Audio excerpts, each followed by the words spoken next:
Assalamualaikum warahmatullahi wabarakatuh. Salam sejahtera untuk kita semua. Halo anak-anak kelas 6, apa kabarnya hari ini? Bertemu lagi dengan Bu Hatma. Anak-anak, sebelum memulai pelajaran hari ini, mari kita berdoa sesuai agama dan kepercayaan masing-masing. Anak-anakku sekalian, hari ini kita akan mempelajari tentang perkembangbiakan vegetatif pada tumbuhan dan mencari ide pokok dalam bacaan. Baiklah anak-anak, ayo kita mulai saja pertemuan hari ini. Anak-anak yang pintar, coba perhatikan gambar-gambar berikut ini. Nanas. Pohon nanas berkembang biak dengan cara vegetatif. Pembibitan tunas dapat dilakukan untuk mengembangbiakannya. Bawang merah. Bawang merah memiliki bentuk berlapis yang di tengahnya akan ditumbuhi tunas. Umbi lapis terdiri atas daun yang tumbuh melapisi batang dan membengkok di dalam tanah. Pohon pisang. Pohon pisang berkembang biak dengan cara membentuk anak pisangan pohon yang disebut tunas. Ketiga tumbuhan tersebut berkembang biak dengan cara vegetatif. Tahukah kalian yang dimaksud dengan perkembangbiakan secara vegetatif?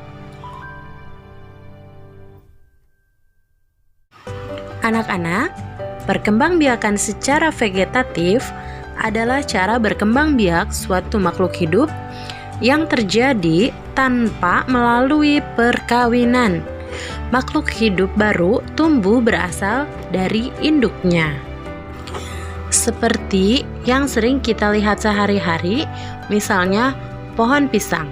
Kalian tentu sering melihat pohon pisang kan? Nah, dari mana tunas pohon pisang tersebut tumbuh? Ya, tunas pohon pisang tersebut tumbuh dari tubuh induknya.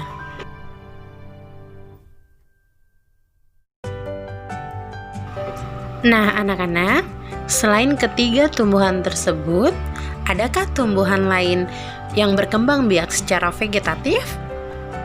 Untuk lebih jelasnya, yuk kita simak informasi berikut ini.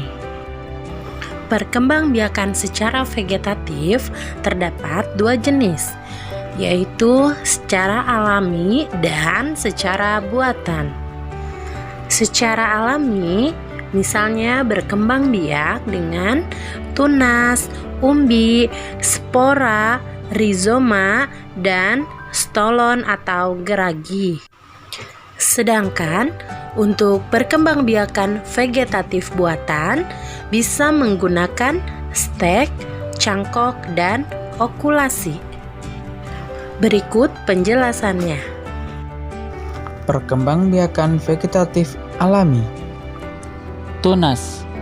Tunas adalah bagian tumbuhan yang baru tumbuh. Contoh tanaman yang berkembang biak dengan menggunakan tunas terdapat pada pisang dan bambu. Umbi. Tanaman yang berkembang biak dengan umbi contohnya adalah kentang dan bawang. Perkembangbiakan dengan umbi sendiri terbagi menjadi 3 jenis, yaitu umbi batang, umbi akar, dan umbi lapis. Contoh perkembangbiakan dengan umbi batang terdapat pada tanaman kentang. Umbi akar terdapat pada tanaman wortel, dan umbi lapis terdapat pada tanaman bawang. Spora.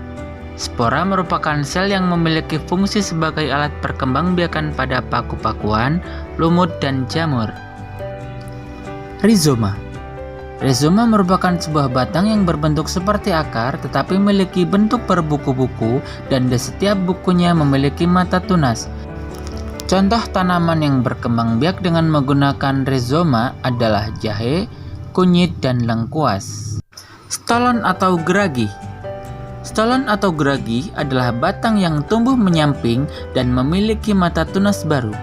Contoh tanaman yang berkembang biak dengan menggunakan geragi atau stolon adalah buah stroberi dan rumput teki.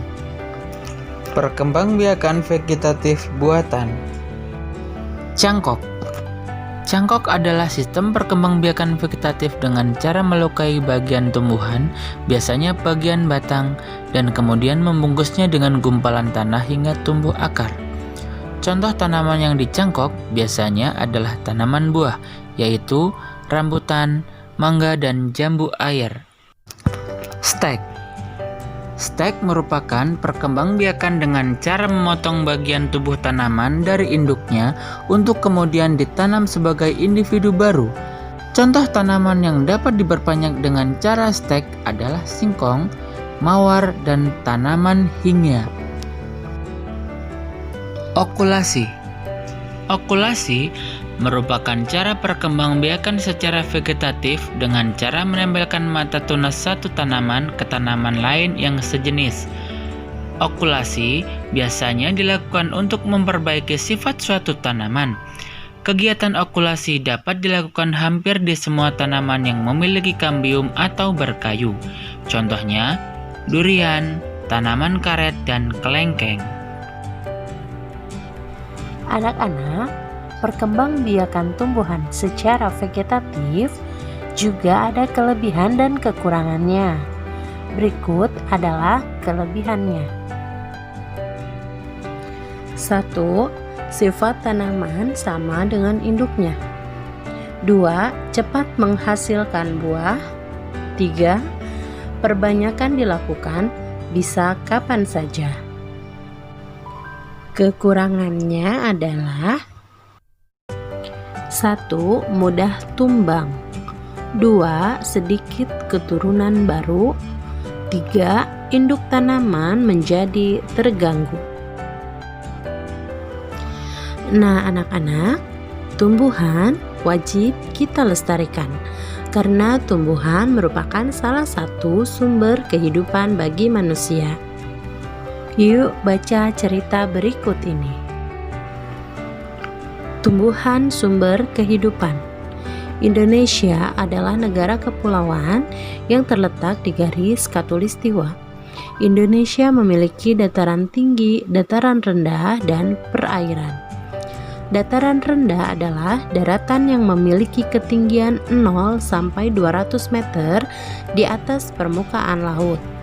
Hampir semua ibu kota provinsi di Indonesia terletak di dataran rendah.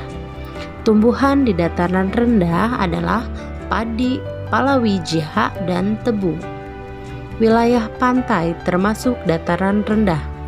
Indonesia memiliki banyak pantai karena negara kita terdiri atas ribuan pulau. Tumbuhan di wilayah pantai adalah kelapa, bakau, dan ganggang. Dataran tinggi adalah daratan luas dengan ketinggian lebih dari 200 meter di atas permukaan laut. Beberapa dataran tinggi di Indonesia adalah dataran tinggi Dieng di Jawa Tengah, dataran tinggi Malang, dan dataran tinggi Tengger di Jawa Timur, dataran tinggi Alas di Aceh, dan dataran tinggi Bone di Sulawesi Selatan. Jenis tumbuhan di dataran tinggi adalah teh, kopi, cengkeh, buah-buahan, dan sayuran. Dapatkah kamu menemukan jenis tumbuhan lain yang terdapat di dataran tinggi dan dataran rendah? Nah, anak-anak, jika sudah dibaca, kerjakan tugas diagram di halaman 37. Tentukan ide pokok dari setiap paragraf yang telah kalian baca. Selain itu, kerjakan juga tugas berikut ini ya. Tugas 1. Apa yang kamu ketahui tentang perkembangbiakan vegetatif pada tanaman? 2. Tuliskan tanaman-tanaman di sekitarmu yang berkembang biak secara vegetatif.